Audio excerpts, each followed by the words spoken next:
आज हमारी ये बात लिख करके रख लीजिए, अगर हम इनको नहीं हराए, अगर हम इनको गद्दी से नहीं उतारे, तो आप हमारा नाम बदल दीजिएगा, कन्हैया से कंस कर दीजिएगा। और ये बात मैं अति उत्साह में नहीं बोल रहा हूं। मैं चुनाव लड़ा हूं और हमको जो हराया है उसको हमसे 4 लाख ज्यादा वोट आया है। फिर भी लोगों ने मुझे पूछा कि ईवीएम हैक हो गया क्या? हम बोले नहीं, दिमाग हैक हो गया है। श्रीमती गांधी से भी बड़ा किसी का रुतबा होगा? श्रीमती गांधी को एक चप्पल नहीं पहनने वाला आदमी चुनाव हरा दिया था। मैं सिर्फ आपको वही बात याद करा रहा हूं कि आपने हमारी गलतियों पर हमसे हिसाब मांगा और हमारा हिसाब किताब किया।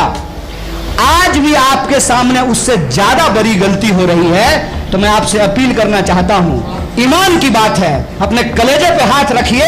गलती अगर उससे बड़ी है तो उससे बड़ी सजा इसको देने की तैयारी कीजिए। मैं ये आपसे कहना चाहता हूं। आप मुझे बताइए, हर बात पे जो है आप कांग्रेस का नाम ले लेते हैं। दंगे हुए, स्वीकार करता हूं, और इस देश में डॉक्टर मनमोहन सिंह देश की संसद में खड़ा होकर के इस देश के सिखों से माफी मांगा और कहा कि यह गलत हुआ है। हिम्मत तो मोदी इस देश के मुसलमानों से माफी मांग करके दिखाए। दू जोड़ दू बराबर 4 राजनीति में नहीं होता है। कांग्रेस के बिना इस देश में कोई मुकम्मल विपक्ष नहीं बन सकता है, यह सच है।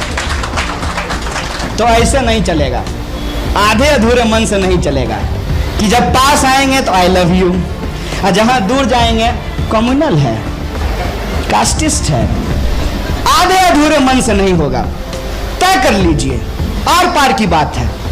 और जहां तक त्याग का सवाल है, मैं जिस नेतृत्व की बात कर रहा हूं उसके बारे में एक बात आप सब लोग समझ लीजिए कि अगर वह नेतृत्व इस देश के संवैधानिक मूल्यों से समझौता किया होता, तो दावे से बोल रहा हूं इस बात को, अगर वह नेतृत्व पूंजीपतियों के सामने पूरे तरीके से घुटने टेक दिया होता, अगर वह नेतृत्व इस देश की सांप्रदायिक शक्तियों से हाथ मिला लिया होता, तो मोदी जी की जरूरत इस देश को नहीं पड़ती। हिंदू मुसलमान की एकता ना किसी राजनीतिक दल ने बनाई है, ना किसी राजनीतिक दल की कुवत है कि वो उसको समाप्त कर देगा। एक हमारे सीनियर नेता ने कहा कि कांग्रेस देश जोड़ो से पहले कांग्रेस जोड़ो। तो मैं कहता हूं कि जैसी हालत देश की वैसी हालत कांग्रेस की।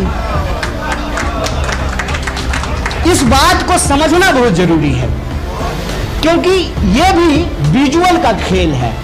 बार बार आपके दिमाग में अगर यह बात डाली गई है कि हेमा मालिनी खूबसूरत है और अमरीश पुरी विलेन है, तो अमरीश पुरी भी खूबसूरत हो सकता है, इस बात को आप मानेंगे ही नहीं, आप स्वीकार ही नहीं करेंगे।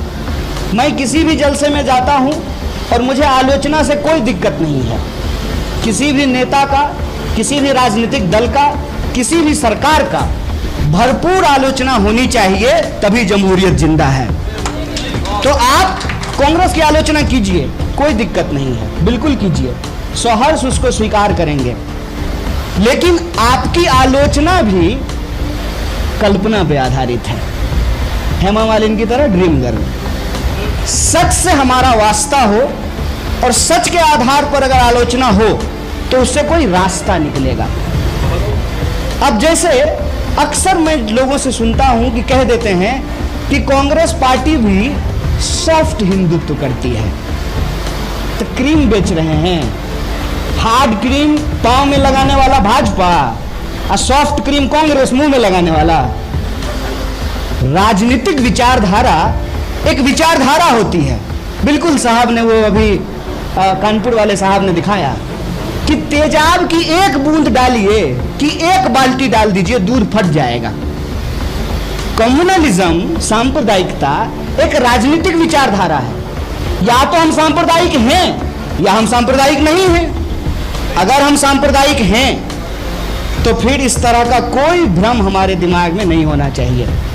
इसका मतलब यह है कि इस देश में पक्ष और विपक्ष दोनों सांप्रदायिक हो चुके हैं, और जो धर्मनिरपेक्ष लोग हैं 8 लाख लोग जो है वो पासपोर्ट छोड़ चुके हैं भारत का, विदेश जाके बस चुके हैं। बिना किसी देरी के गोष्ठी में समय बर्बाद मत कीजिए, पासपोर्ट बनवाइए, वीजा लीजिए और जल्दी से बाहर जाइए। बिल्कुल स्पष्ट और सीधी बात। अगर हम सांप्रदायिक नहीं हैं, अगर हम सांप्रदायिक नहीं हैं तो भरोसा कीजिए, और भरोसा कीजिए। और मेरी उम्र जो है बहुत कम है, प्यार करने का उम्र है, शादी करने का, बाल बच्चा पैदा करने का उम्र है, बढ़िया नौकरी करके, बढ़िया घर बना करके, बढ़िया कार लेकर के हम भी इंस्टाग्राम पे रील बना करके डालना चाहते हैं। इस उम्र में अगर हम कुछ कर रहे हैं तो भरोसा कीजिए, हम आपको नाउम्मीद करने के लिए यहां नहीं आए हैं। आज हमारी यह बात लिख करके रख लीजिए, अगर हम इनको नहीं हराए, अगर हम इनको गद्दी से नहीं उतारे तो आप हमारा नाम बदल दीजिएगा, कन्हैया से कंस कर दीजिएगा। और ये बात मैं अति उत्साह में नहीं बोल रहा हूं। मैं चुनाव लड़ा हूं और हमको जो हराया है उसको हमसे 4 लाख ज्यादा वोट आया है। फिर भी लोगों ने मुझे पूछा कि ईवीएम हैक हो गया क्या? हम बोले नहीं, दिमाग हैक हो गया है। अच्छी बात है, दिमाग अगर हैक हुआ है, मान लीजिए आपके सॉफ्टवेयर में कोई वायरस चला गया है तो उसको क्लीन भी किया जाता है। पता होना चाहिए कि वायरस कौन सा है। वायरस कौन सा है अगर यह पता चल जाए तो उसको बहुत आसानी से क्लीन किया जा सकता है। हमारे एक मित्र वाजपेयी जी ने कहा कि यह मसला पूर्णतः राजनीतिक है। सहमत हूं इस बात से। सांप्रदायिकता का सवाल एक राजनीतिक सवाल है। दिक्कत इसमें एक चीज की है जिसको मैं यहां जोड़ रहा हूं कि यह राजनीति के प्रतीकों से नहीं आता है, यह धर्म और संस्कृति के प्रतीकों से आता है। मसलन मैं मिथिला का रहने वाला हूं, मेरा नाम कन्हैया है, मेरी मां का नाम मीना है, मेरे पिताजी का नाम जयशंकर है और मेरे दादा का नाम मंगल है। बताइए, है ना सारे हिंदू धर्म के प्रतीक।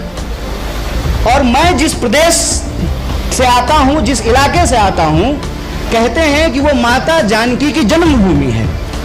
और माता जानकी की जन्मभूमि होने के चलते बारात भले पड़ोस के गांव से आ रहा हो, लेकिन बारातियों के स्वागत में जो गाना गाया जाता है उसमें वह हर बारात जो है अवध से आती है, अवध नगरिया से अइले बरियतिया।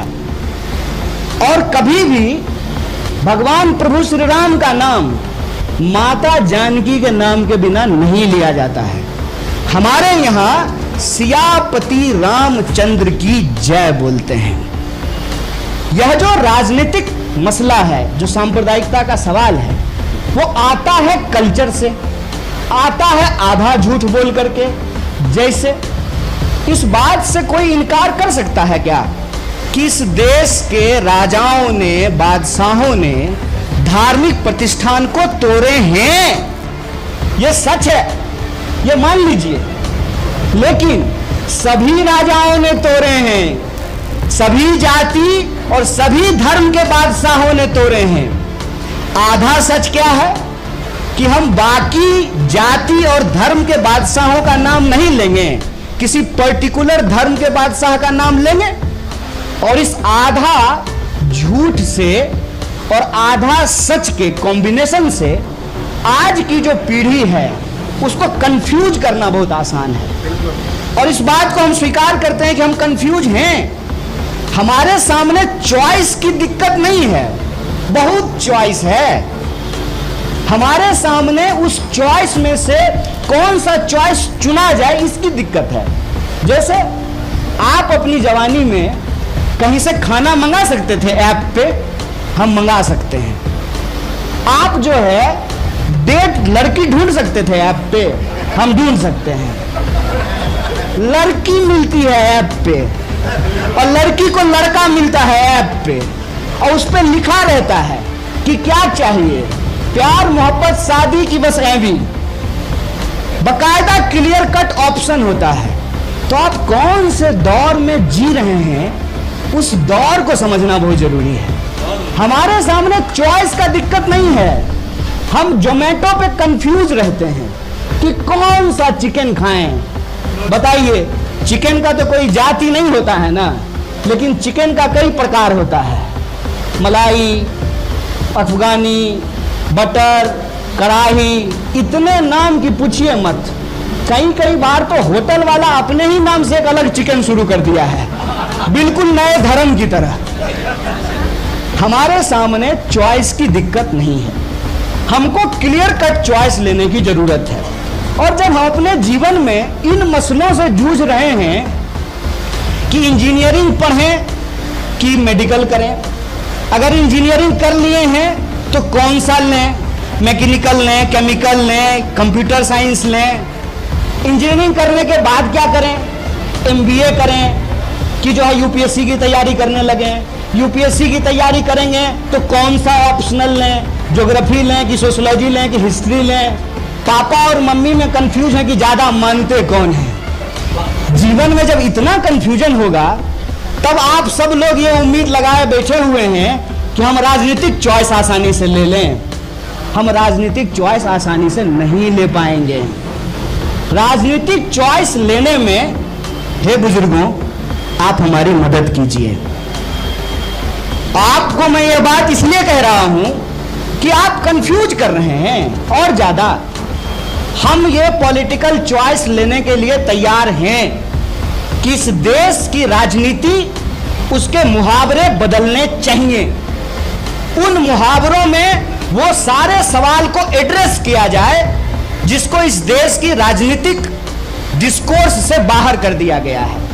कौन सा है वो डिस्कोर्स?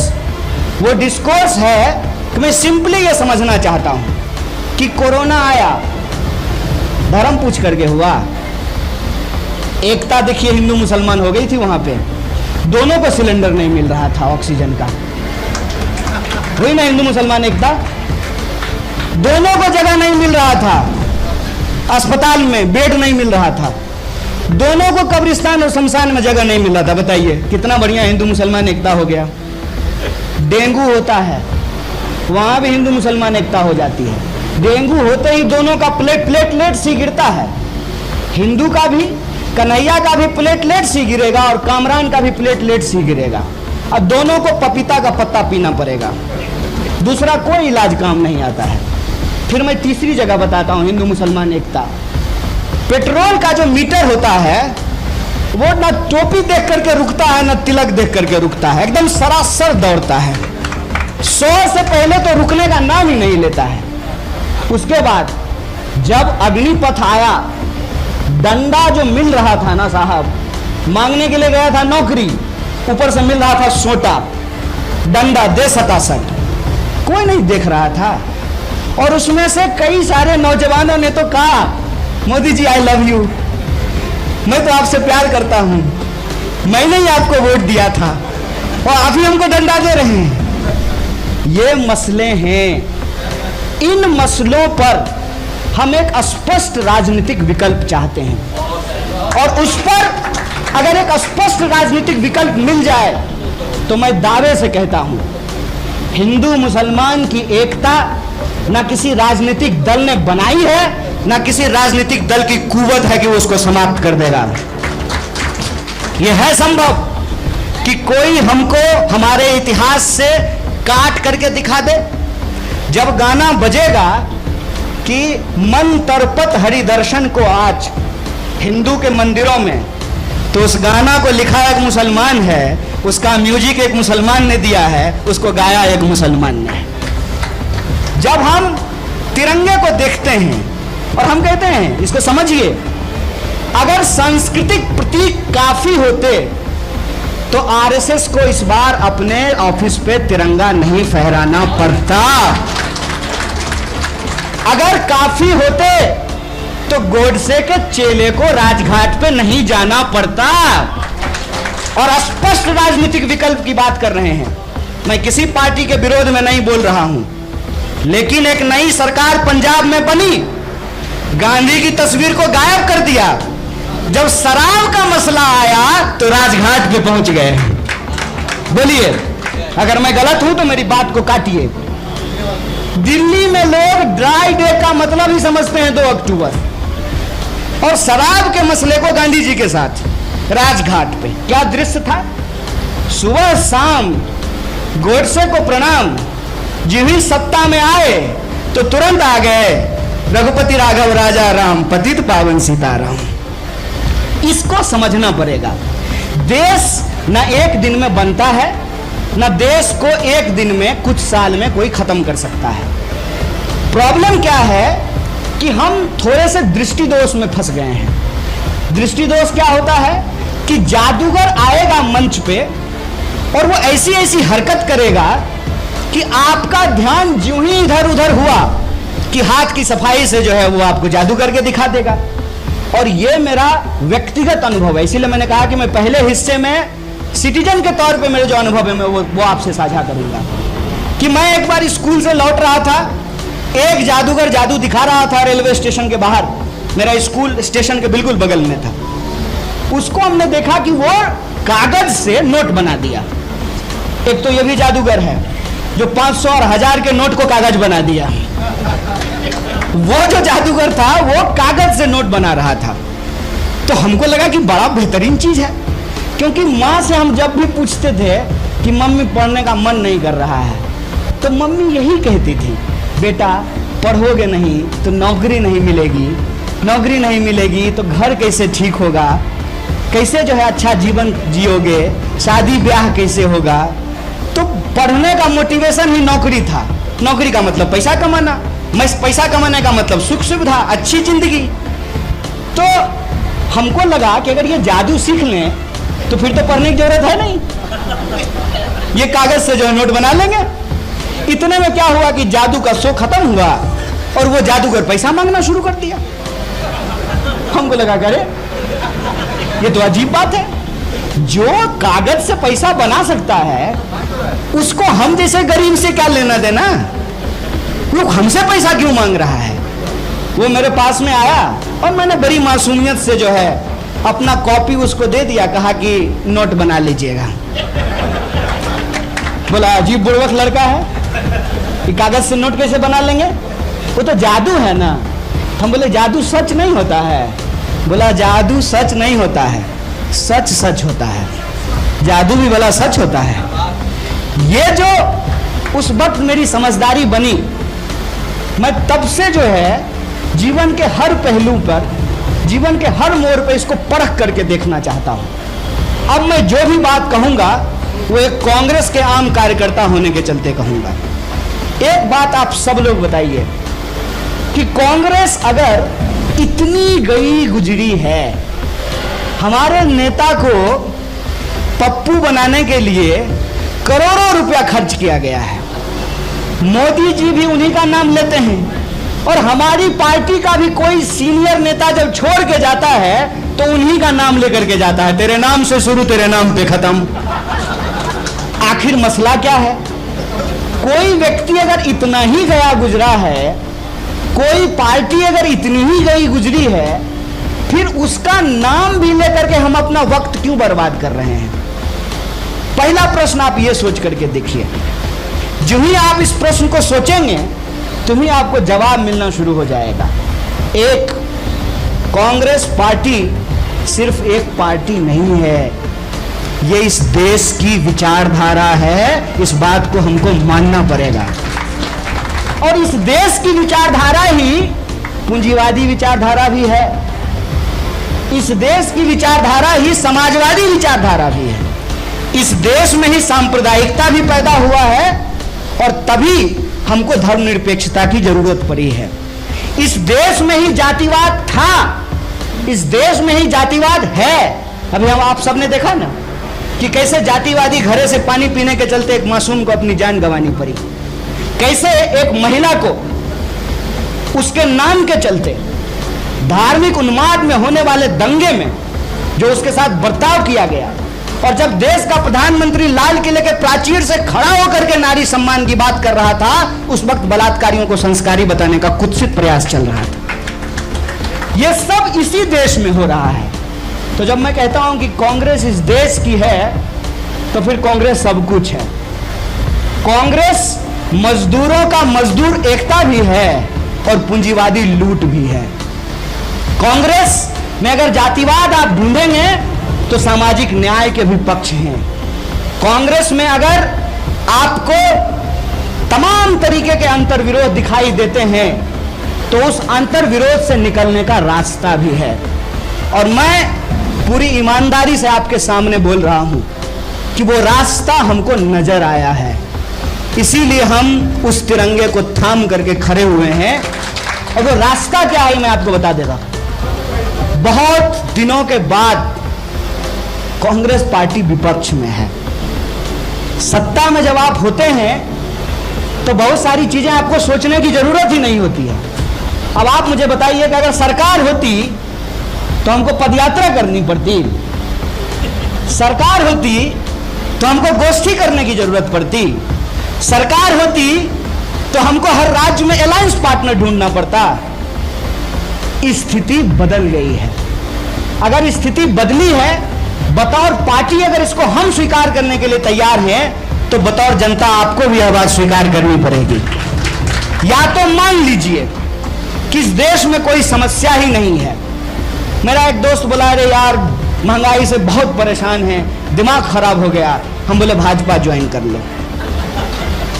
भाजपा ज्वाइन कर लोगे, महंगाई अच्छा लगने लगेगा। और खुद से अगर अच्छा नहीं लगेगा तो शाम को टीवी खोल लेना, पत्रकार तुमको महंगाई के सारे फायदे गिना देगा, सब कुछ बता देगा, बना बनाया नोट। जैसे हम लोग स्कूल में पढ़ते थे तो जो विद्यार्थी तैयारी नहीं करता था ना, उसके लिए गाइड मिलता था, कुंजी मिलता था, कुंजी पढ़ लीजिए, परीक्षा पास कर लीजिए। तो आपको बेवकूफ बनाए रखने के लिए करोड़ों रुपया खर्च किया जाता है साहब।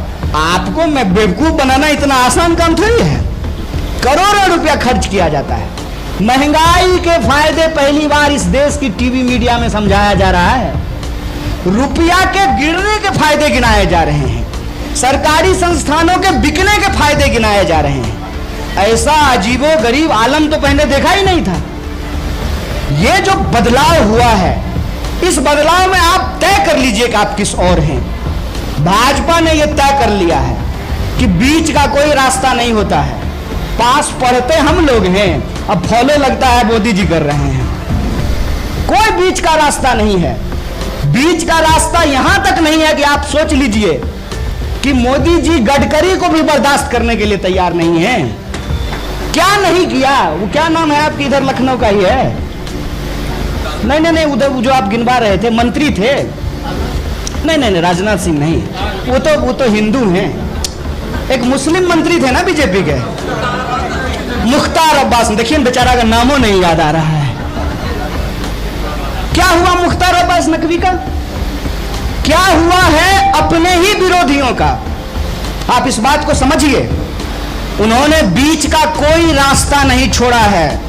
उन्होंने यह बात तय कर ली है, हम दो हमारे दो। डबल इंजन की सरकार बनेगी पूरे देश में। डबल इंजन का सरकार मतलब 4 लोगों का व्यापार, 2 बेचेगा 2 खरीदेगा, सीधा हिसाब है। इतना साफ है। जो कोई उसके खिलाफ बोलेगा, छोड़ दीजिए, हम लोग तो कांग्रेसी हैं, भाजपा विरोधी हैं, भाजपाई भी नहीं बख्शे जाएंगे। ये बात आप जान लीजिए। ये जो आर पार की लड़ाई है, हमको भी अपना एक पोल चुनना पड़ेगा। और मैं ये नहीं बोल रहा हूं क्योंकि मैं ना मेरे यहाँ एक खेल होता है, बचपन में लोग खेलते हैं, कोना कोना कौन कोना सोतली पुतोह कोना। 4 कोना में बच्चे खड़े रहते हैं और उसमें एक चोर बनाता है, तो जाकर के पूछता है कोना कोना कौन कोना, तो कहता है वो कोना, कोना कोना कौन कोना, तो वो कोना। हम सपा बसपा आरजेडी जेडीयू आम आदमी पार्टी ये कोना कोना नहीं खेलना चाहते। हर किसी का अपना एक राजनीतिक इंटरेस्ट होता है, हर किसी की अपनी एक राजनीतिक समझदारी होती है। मैं ये दावा नहीं कर रहा हूं कि मेरी राजनीतिक समझदारी सबसे अच्छा है, लेकिन मैं जितना देख पा रहा हूं तो मैं ये देख पा रहा हूं, अगर इस बात में किसी की असहमति हो तो मैं मानने के लिए तैयार हूं। कांग्रेस के बिना इस देश में कोई मुकम्मल विपक्ष नहीं बन सकता है, ये सच है। तो ऐसे नहीं चलेगा, आधे अधूरे मन से नहीं चलेगा कि जब पास आएंगे तो आई लव यू, और जहां दूर जाएंगे कम्युनल है, कास्टिस्ट है। आधे अधूरे मन से नहीं होगा। तय कर लीजिए, आर पार की बात है। और जहां तक त्याग का सवाल है, मैं जिस नेतृत्व की बात कर रहा हूं उसके बारे में एक बात आप सब लोग समझ लीजिए कि अगर वह नेतृत्व इस देश के संवैधानिक मूल्यों से समझौता किया होता, तो दावे से बोल रहा हूं इस बात को, अगर वह नेतृत्व पूंजीपतियों के सामने पूरे तरीके से घुटने टेक दिया होता, अगर वह नेतृत्व इस देश की सांप्रदायिक शक्तियों से हाथ मिला लिया होता, तो मोदी जी की जरूरत इस देश को नहीं पड़ती। यह बात जान लीजिए कि हम विपक्ष में इसलिए हैं कि हमने राजनीति में दल से ऊपर विचार को और मूल्य को समझा है। हमको एक अभी साथी ने कहा कि छोड़ना मत यार। हम बोले साहब, वह पथ क्या पथिक कुशलता क्या जिस पथ में बिखरे सूल न हो, नाविक की धैर्य परीक्षा क्या जब धाराएं प्रतिकूल न हो। जब लोग छोड़ के जा रहे हैं ना, तब हम आए हैं क्योंकि हम जानते हैं, और आपके टैक्स के पैसे से हम पीएचडी पढ़े हैं, पीएचडी ईमानदारी से किए हैं, स्मृति ईरानी की तरह झूठा डिग्री नहीं बनवाए हैं। मेरा डिग्री ओरिजिनल है, खून पसीना एक करके पढ़ाई किए हैं। इसीलिए मेरी पढ़ाई आपका नमक ये हमको बताता और ये समझाता है कि ये देर जरूर हो रही है, विलंब जरूर हो रहा है, हमारा रास्ता सही है, हम मंजिल जरूर पाएंगे। इस बात को याद रखिएगा। और जहां तक देश का सवाल है, मैं आपको बता दूं, सच में मैं जो है आलोक जी की बात से यहां सहमत हूं कि भले वो हमारे सांस्कृतिक प्रतीकों का इस्तेमाल करके एक राजनीतिक एजेंडा चला रहे हैं, लेकिन आज भी हर मुसलमान सांप्रदायिक नहीं है और हर हिंदू सांप्रदायिक नहीं हुआ है। अगर ऐसा हो गया होता तो ये गोष्ठी ना लखनऊ में नहीं हो रहा होता, तिहाड़ जेल में हो रहा होता। और जो लोग तिहाड़ जेल में बैठे हुए हैं, मैं ये बात भी यहां जोड़ दूं, जो लोग तिहाड़ जेल में बैठे हुए हैं वो भी इस उम्मीद में बैठे हुए हैं कि हम जो बाहर के लोग हैं ना, अपना तू मैं छोड़ करके एक साथ मिलकर के इस लड़ाई को आगे बढ़ाने का प्रयास करें।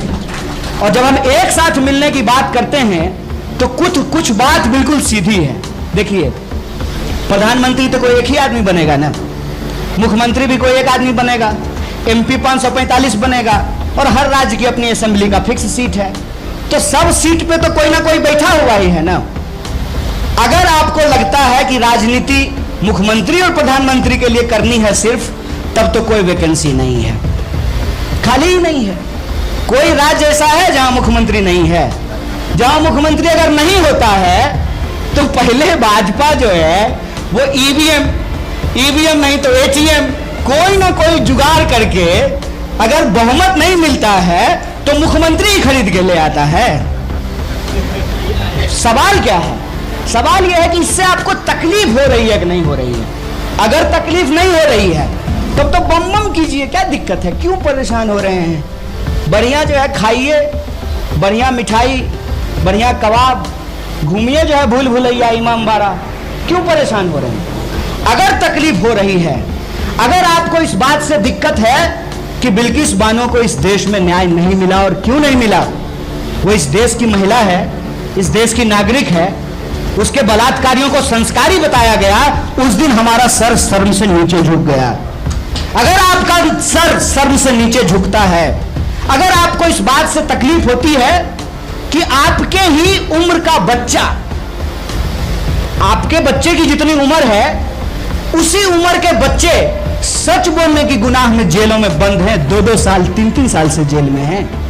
अगर आपको इस बात से तकलीफ होती है कि किसी इंसान को उसकी पहचान के चलते सरे बाजार पीटा जाता है, अगर आपको तकलीफ होती है तो यह लड़ाई लड़ने की जरूरत है। और यह लड़ाई, मैं फिर से कहता हूं, मुख्यमंत्री और प्रधानमंत्री तो कोई एक ही होगा, यह लड़ाई उससे ज्यादा बड़ी है। यह लड़ाई अपने उस इतिहास को पुनर्स्थापित करने की है कि देख भाई, यह भारत है। भारत की पौराणिक कथाओं से लेकर के भारत के ऐतिहासिक तथ्यों तक अगर हम बात करें तो हिरण्यकश्यप के खिलाफ उसका ही बेटा भक्त प्रहलाद खड़ा हो गया था। तैमूर लंक अपने घोड़े पे खड़ा था, तलवार लेकर के लूट रहा था, उसके सामने एक बच्चा बलकरन चाकू लेकर के खड़ा हो गया था। इस देश के इतिहास में हमने देखा है, श्रीमती गांधी से भी बड़ा किसी का रुतबा होगा। श्रीमती गांधी को एक चप्पल नहीं पहनने वाला आदमी चुनाव हरा दिया था। मैं सिर्फ आपको वही बात याद करा रहा हूं कि आपने हमारी गलतियों पर हमसे हिसाब मांगा और हमारा हिसाब किताब किया। आज भी आपके सामने उससे ज्यादा बड़ी गलती हो रही है, तो मैं आपसे अपील करना चाहता हूं, ईमान की बात है, अपने कलेजे पे हाथ रखिए। गलती अगर उससे बड़ी है तो उससे बड़ी सजा इसको देने की तैयारी कीजिए। मैं ये आपसे कहना चाहता हूं। आप मुझे बताइए, हर बात पे जो है आप कांग्रेस का नाम ले लेते हैं। दंगे हुए, स्वीकार करता हूं, और इस देश में डॉक्टर मनमोहन सिंह देश की संसद में खड़ा होकर के इस देश के सिखों से माफी मांगा और कहा कि यह गलत हुआ है। हिम्मत तो मोदी इस देश के मुसलमानों से माफी मांग करके दिखाए। दू जोड़ दू बराबर 4 राजनीति में नहीं होता है।